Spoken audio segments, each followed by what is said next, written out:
Today, we're diving into a fascinating and often overlooked aspect of the Wild West, its prisons.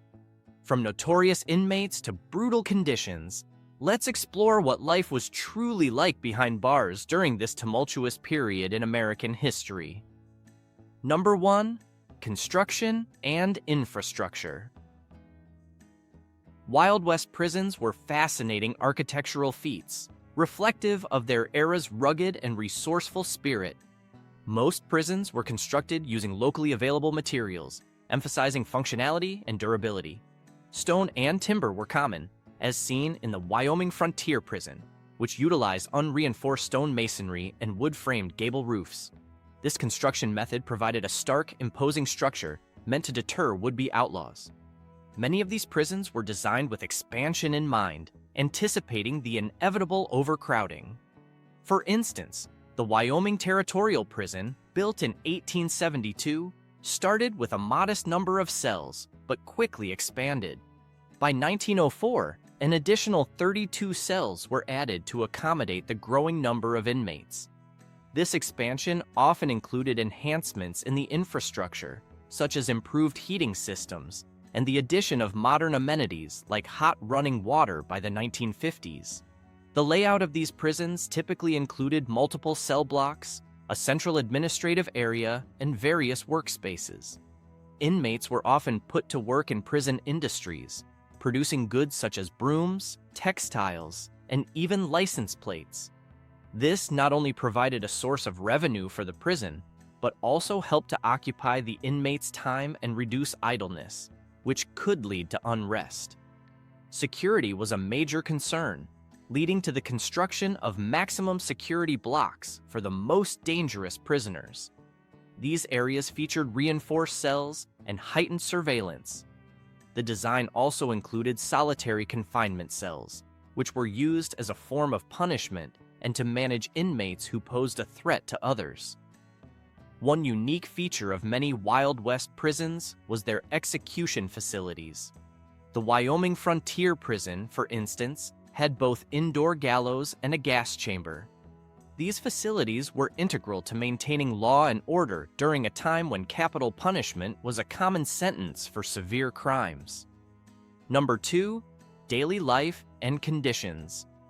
Inmates in Wild West prisons faced grueling daily routines designed to enforce discipline and control. Upon arrival, prisoners underwent a strict intake process where they were stripped, searched, and assigned a uniform. Their personal belongings were confiscated and stored, often never to be seen again. Meals were basic and monotonous, typically consisting of bread, beans, and occasionally meat. The nutritional value was minimal, contributing to widespread malnutrition and health issues among inmates. Meals were served in silence, with strict rules governing behavior in the dining hall. Prisoners were often put to work in various prison industries. These jobs included making brooms, weaving textiles, and manufacturing goods such as license plates. This hard labor was a crucial part of the daily regimen, intended to keep inmates occupied and deter idleness. Work conditions were harsh, with long hours and minimal breaks, reinforcing the punitive nature of the prison environment. Hygiene was a significant issue due to overcrowded conditions and limited access to clean water. Bathing facilities were primitive, and prisoners were often only allowed to bathe once a week. This lack of cleanliness led to rampant disease and infections, exacerbated by the close quarters in which inmates lived. Punishments for rule violations were severe. Solitary confinement was a common disciplinary measure, where inmates were isolated in small, dark cells for extended periods.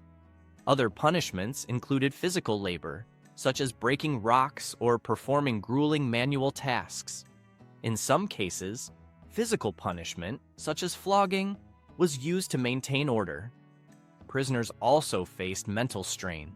The strict, monotonous routine, coupled with harsh punishments, created a psychologically taxing environment. Mental health care was non-existent, leaving inmates to cope with their stress and despair alone. Interactions with the outside world were highly restricted.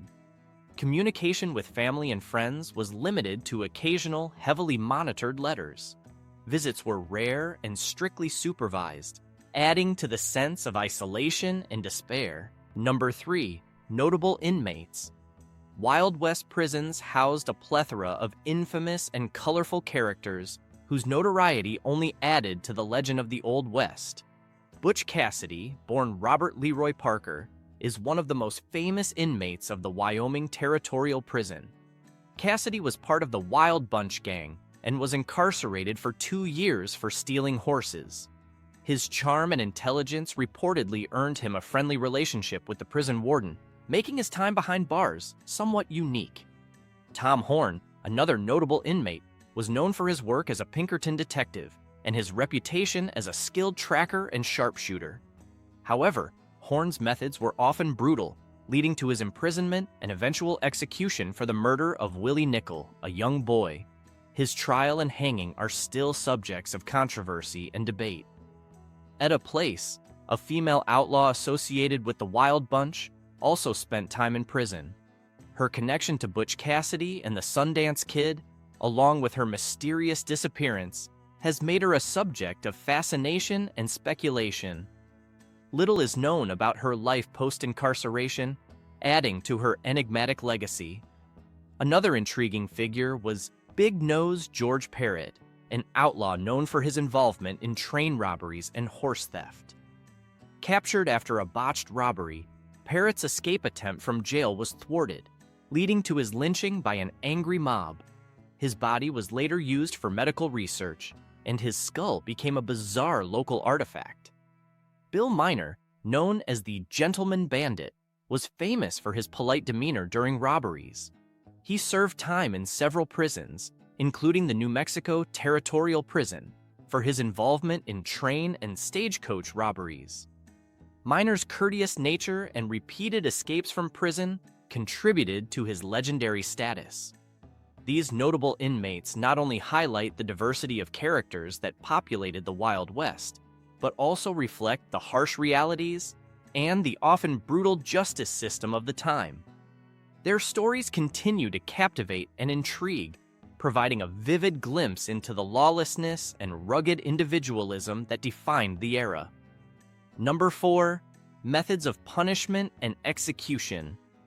Punishment in Wild West prisons was designed to be a deterrent, often brutal and unforgiving. One common method was hard labor, where inmates were forced to perform grueling tasks such as breaking rocks, constructing roads, or working in prison industries like textile manufacturing. This labor was not only a form of punishment, but also a way to offset the costs of incarceration. Solitary confinement was another prevalent punishment. Inmates were placed in small, dark cells for extended periods, isolated from any human contact. These cells were often referred to as dark holes due to their lack of light and ventilation. This form of punishment was used to break the spirit of prisoners and enforce strict discipline within the prison walls. Corporal punishment was also employed. Whipping posts were a common sight in prison yards, and flogging was used as a punishment for various infractions. This brutal method aimed to inflict physical pain as a deterrent against misbehavior. Some prisons also use stocks and pillories to publicly humiliate prisoners.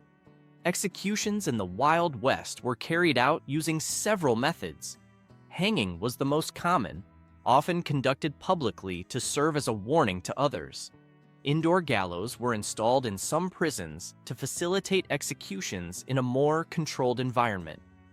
For more severe crimes, some prisons, like the Wyoming Frontier Prison, utilized gas chambers, a method that became more common in the early 20th century.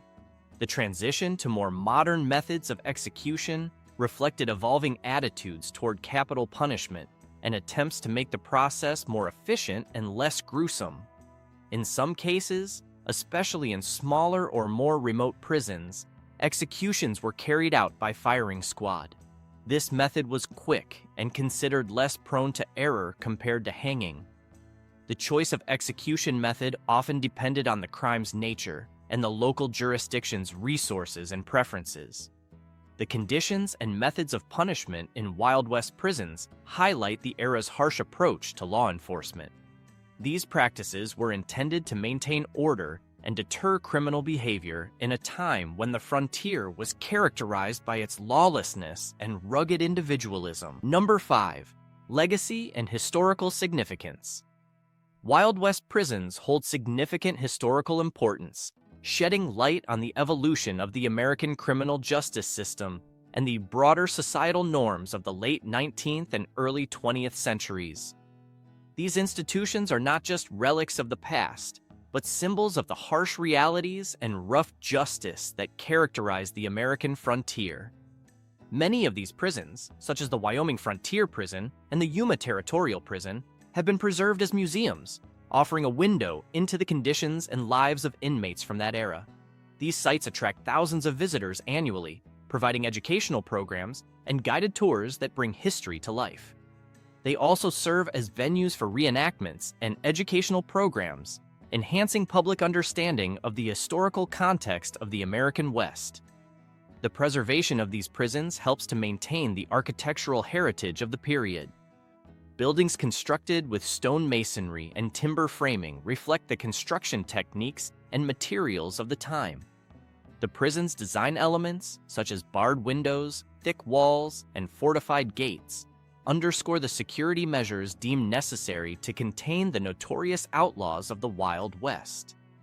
Additionally, these prisons are crucial for their role in the broader narrative of law enforcement and criminal justice during a formative period in American history. They housed some of the most infamous figures of the Wild West, whose stories continue to captivate and educate. Through the lens of these prisons, one can explore themes of justice, punishment, and reform, drawing parallels with contemporary issues in the criminal justice system. Moreover, the cultural impact of these prisons extends into popular media, with numerous films, books, and television series drawing inspiration from the real-life tales of these institutions. This ongoing fascination helps to keep the history of the Wild West alive in modern consciousness. Number 6. Wild West Lawmen and Outlaws. Wild West lawmen and outlaws played pivotal roles in shaping the tumultuous landscape of the American frontier. Lawmen like Wyatt Earp, Bat Masterson, and Pat Garrett were renowned for their relentless pursuit of justice in a land often dominated by crime and chaos. Wyatt Earp's reputation was solidified during the infamous gunfight at the OK Corral, where he, along with his brothers and Doc Holliday, confronted the Clanton-McLaury gang. This shootout became one of the most storied events in Wild West history, showcasing the brutal reality of frontier law enforcement. Bat Masterson, another legendary figure, served as a sheriff in Dodge City, Kansas, and later as a U.S. Marshal. His career was marked by numerous gunfights and his participation in taming some of the most lawless towns in the West. Masterson's approach combined diplomacy with decisive action, often quelling violence with both his wit and his weapon. Pat Garrett is best known for tracking down and killing the notorious outlaw Billy the Kid. Garrett's relentless pursuit of Billy the Kid culminated in the outlaw's death in 1881, cementing Garrett's status as a legendary lawman. This event is often romanticized, highlighting the cat-and-mouse dynamic between lawmen and outlaws. On the other side of the law, outlaws like Jesse James, Butch Cassidy, and Billy the Kid became infamous for their daring crimes. Jesse James, alongside his brother Frank, led the James Younger gang in a series of bank and train robberies that terrorized the Midwest. James's life of crime and his eventual assassination by a member of his own gang epitomized the violent and treacherous nature of the outlaw life. Butch Cassidy and the Sundance Kid, leaders of the Wild Bunch gang, orchestrated numerous robberies across the West. Their exploits, including the dramatic escape to South America, have been immortalized in films and literature. The duo's charisma and cunning tactics made them legendary figures, embodying the outlaw spirit of the Wild West. Billy the Kid, born Henry McCarty, became notorious for his role in the Lincoln County War and his subsequent outlaw activities. Known for his quick draw and bold personality, Billy the Kid's legend grew with each escape and confrontation until his death at the hands of Pat Garrett. The dynamic between lawmen and outlaws was a defining aspect of the Wild West, with each side influencing the other. The stories of their confrontations and the individuals involved continue to captivate and inform our understanding of this iconic period in American history.